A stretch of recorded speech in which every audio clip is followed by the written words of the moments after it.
রাতের আধার ভেদ করে ভেনেজুয়েলার রাজধানী কারাকাসে নামে যুক্তরাষ্ট্রের সামরিক হেলিকপ্টার। মুহূর্তের মধ্যেই বিস্ফোরণ, গোলাগুলি আর আগুনে কেঁপে ওঠে শহর। বিভিন্ন স্থানে চলে সিরিজ বিমান হামলা। দক্ষিণ আমেরিকার ইতিহাসে নজিরবিহীন এক সামরিক অভিযানে যুক্তরাষ্ট্রের বিশেষ বাহিনী ঢুকে পড়ে প্রেসিডেন্ট প্রাসাদে। লক্ষ্য একটাই, ভেনেজুয়েলার প্রেসিডেন্ট নিকোলাস মাদুরো। কয়েক ঘন্টার অভিযানের পর স্ত্রী সিলিয়া ফ্লোরেস সহ তাকে জোরপূর্বক আটক করে নিয়ে যায় মার্কিন বিশেষ সামরিক ইউনিট এলিট ডেল্টা ফোর্স। একটি সার্বভৌম রাষ্ট্রের বর্তমান প্রেসিডেন্টকে এভাবে ধরে নিয়ে যাওয়ার দৃশ্য বিশ্ব রাজনীতিতে তৈরি করে তীব্র আলোড়ন। আটক হওয়ার কয়েক ঘন্টার মধ্যে শুরু হয় মাদুরোর দীর্ঘ অপমানজনক যাত্রা। প্রথমে আকাশপথে নেওয়া হয় যুক্তরাষ্ট্রের যুদ্ধজাহাজ ইউএসএস ইউ জিমায়। সেখান থেকে কিউবার গুয়ান্তানামো নৌঘাঁটি আর সবশেষ আরেকটি বিমানে করে যুক্তরাষ্ট্রের নিউ ইয়র্ক। নতুন বাংলাদেশ গড়তে এলো জুলফিকার স্টিল। জুলফিকার স্টিল, ইস্পাত দৃঢ় অঙ্গীকার। মাদুরোকে প্রথমে ড্রাগ এনফোর্সমেন্ট অ্যাডমিনিস্ট্রেশন ডি এর সদর দপ্তরে নেওয়া হয়। সেখান থেকে তার গন্তব্য হয় ব্রুকলিনের কুখ্যাত মেট্রোপলিটন ডিটেনশন সেন্টারে, যে কারাগারকে যুক্তরাষ্ট্রের আইনজীবীরা নরকের মতো বলে আখ্যা দিয়েছেন। এমনকি কিছু বিচারক সেখানে দণ্ডপ্রাপ্তদের পাঠাতে অস্বীকৃতি জানান। ধারণা করা হচ্ছে মাদক পাচার ও নার্কো সন্ত্রাসবাদের অভিযোগে বিচার চলাকালে এখানে রাখা হবে মাদুরো ও তার স্ত্রীকে।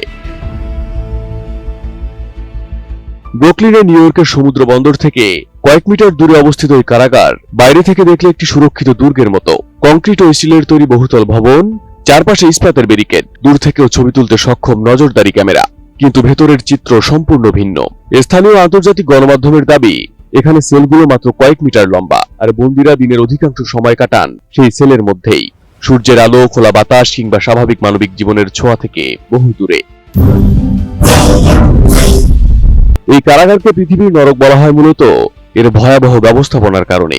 1000 বন্দীর ধারণ ক্ষমতার কারাগারে কোনো কোনো সময় 1500-এর বেশি বন্দীকে রাখা হয়েছে। বছরের পর বছর ধরে মাত্র 55% জনবল দিয়ে পরিচালিত হচ্ছে এমডিসি। অতিরিক্ত বন্দী আর জনবল সংকটের এই যুগল চাপে এখানে নিয়মিত সংঘর্ষ, ছুরিকাঘাত ও সহিংসতার ঘটনা ঘটে। বন্দীদের ভাষায় এটি কোনো সংশোধনাগার নয়, এটি টিকে থাকার যুদ্ধক্ষেত্র।